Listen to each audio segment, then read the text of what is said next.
And then we get to the fourth and most egregious of the four observations: environment.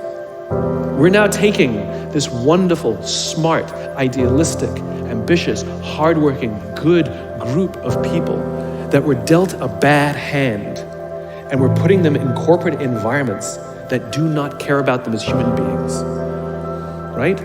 We have, for some reason, our work world has changed over the past 20 and 30 years. We are suffering the side effects of business theories left over from the 80s and 90s. And they are bad for people, and they are bad for business. Let me give you an example. The concept of shareholder supremacy was a theory proposed in the late 1970s. It was popularized in the 80s and 90s. It is now standard form today. You talk to any public company and you ask them their priority and they say maximize shareholder value. Really?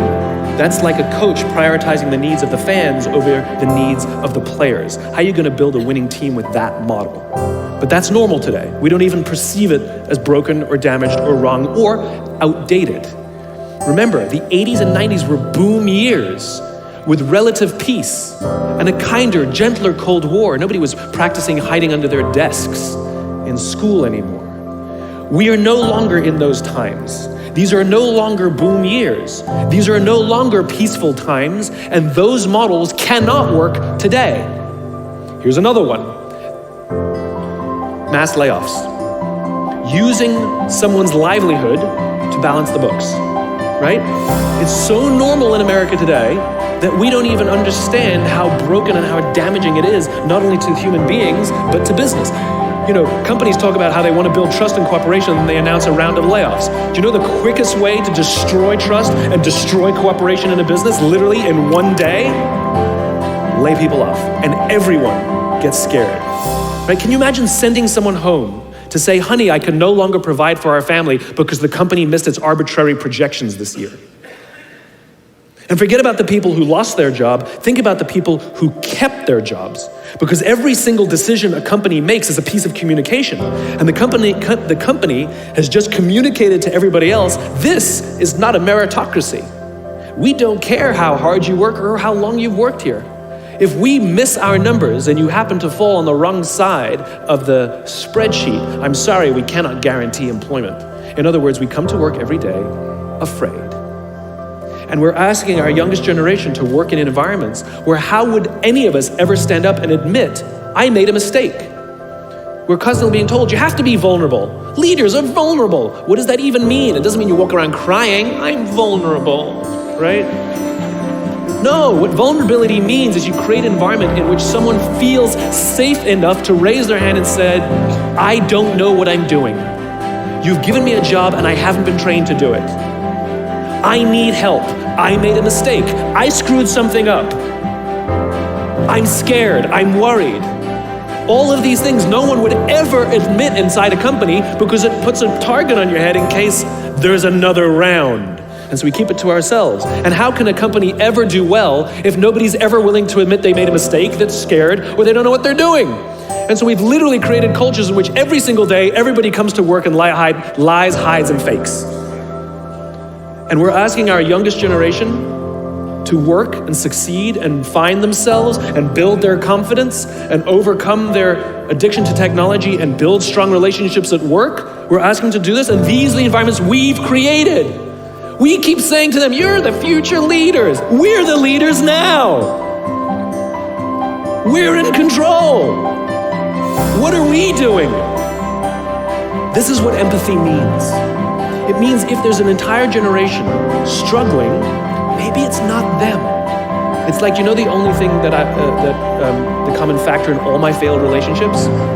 Me. Same thing. Well, we just can't get the right performance out of our people. Maybe it's you. Right? It's not a generation.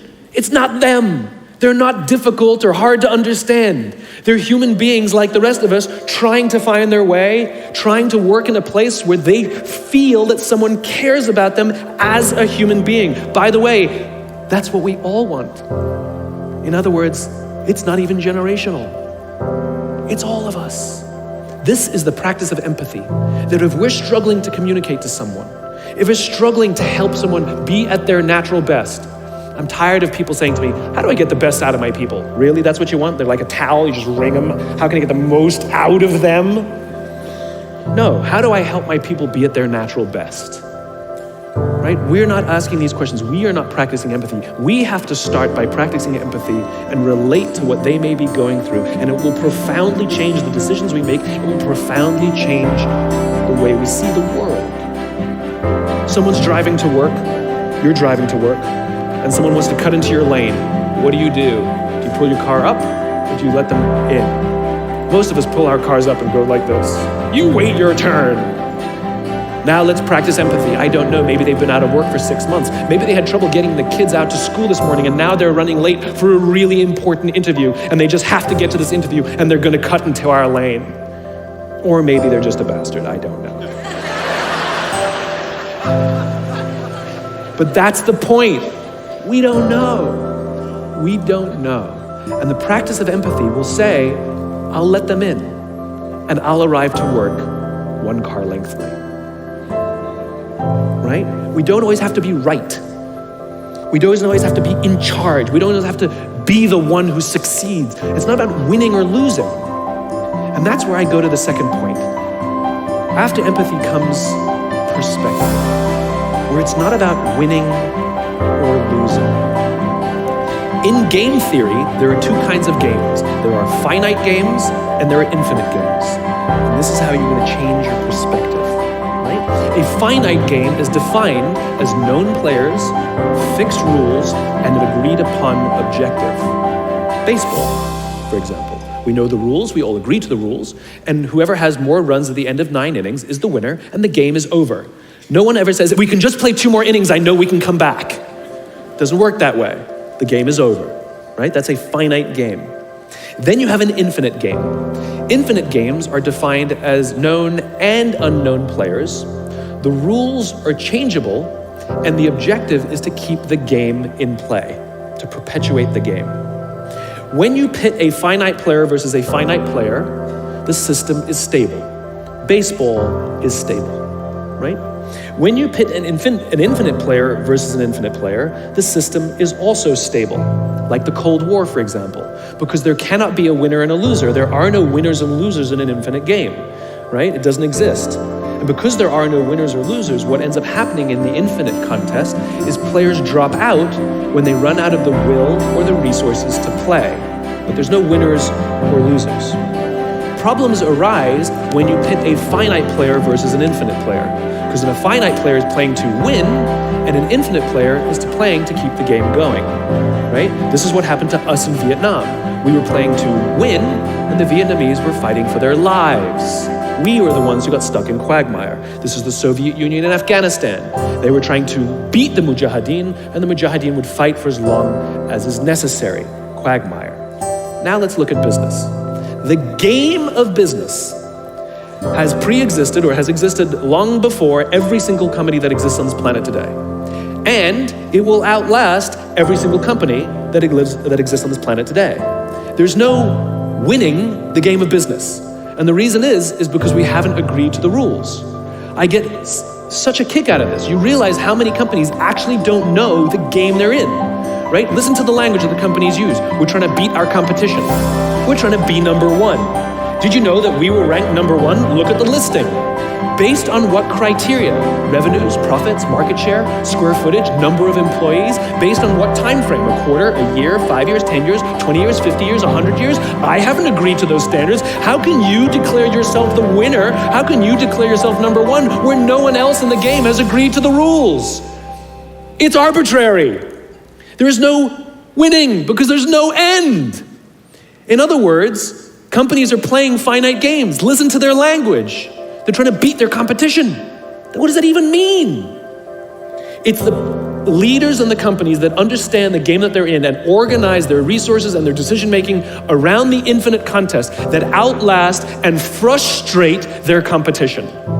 All the companies that we refer to as the exceptions, Southwest Airlines, Apple Computers, Harley Davidson, they're the exception. No, They're playing the infinite contest. They frustrate their competition, is what happens. That's what happens, because they're not playing to win. Jim Senegal, the founder of Costco, which is the only real company that gives Walmart a run for its money, he says public companies are looking to succeed for the quarter. He says, we're looking for the next 50 years. You can hear him. He's playing the infinite contest. I spoke at a leadership summit for Microsoft. I also spoke at a leadership summit for Apple. Now, at the Microsoft summit, I would say 70% of the executives, and this was under the Steve Ballmer days, I would say about 70% of the executives spent about 70% of their presentations talking about how to beat Apple. At the Apple Summit, 100% of the executives spent 100% of their presentations talking about how to help teachers teach and how to help students learn. One was obsessed with their competition, the other one was obsessed with where they're going. So at the end of my presentation at Microsoft, they gave me a gift. They gave me the new Zoom, which was the competitor to the iPod Touch when it was a thing, right? And I have to tell you, this piece of technology was spectacular. It was beautiful. The user interface was incredible. The design was amazing. It was intuitive. It was one of the most beautiful, elegant pieces of technology I'd ever seen, right? Now, it didn't work with iTunes, which is an entirely different problem. I couldn't use it. But that's something else. I'm sitting in the back of a taxi with a senior Apple executive, sort of employee number 12 kind of guy, and I decide to stir the pot. And I turn to him and I say, you know, I spoke at a Microsoft summit, and they gave me their new Zune, and I have to tell you, it is so much better than your iPod Touch. And he turned to me and said, I have no doubt. Conversation over.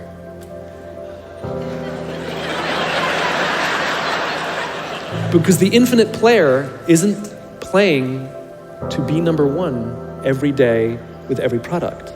They're playing to outlast the competition. If I had said to Microsoft, oh, I've got the new iPod Touch, it's so much better than your new Zune, they would have said, can we see it? What does it do? We have to see it.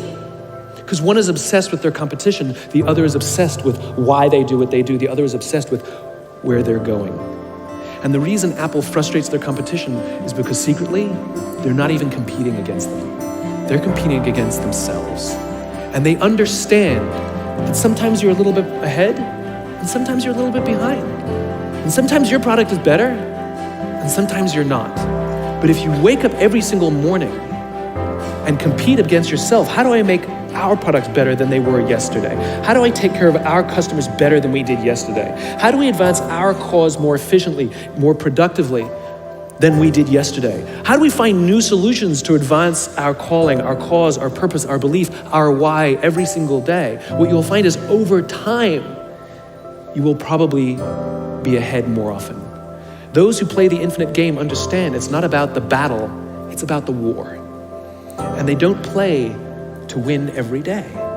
And they frustrate their competition until their competition drops out of the game. Every single bankruptcy, almost every merger and acquisition is basically a company saying we no longer have the will or the resources to continue to play, and we have no choice to either drop out of the game or merge our resources with another player so that we can stay in the game. That's what that is. And if you think about the number of bankruptcies and mergers and acquisitions, it's kind of proof that most companies don't even know the game they're in. You want to be a great leader, start with empathy. You want to be a great leader, change your perspective, and play the game you're actually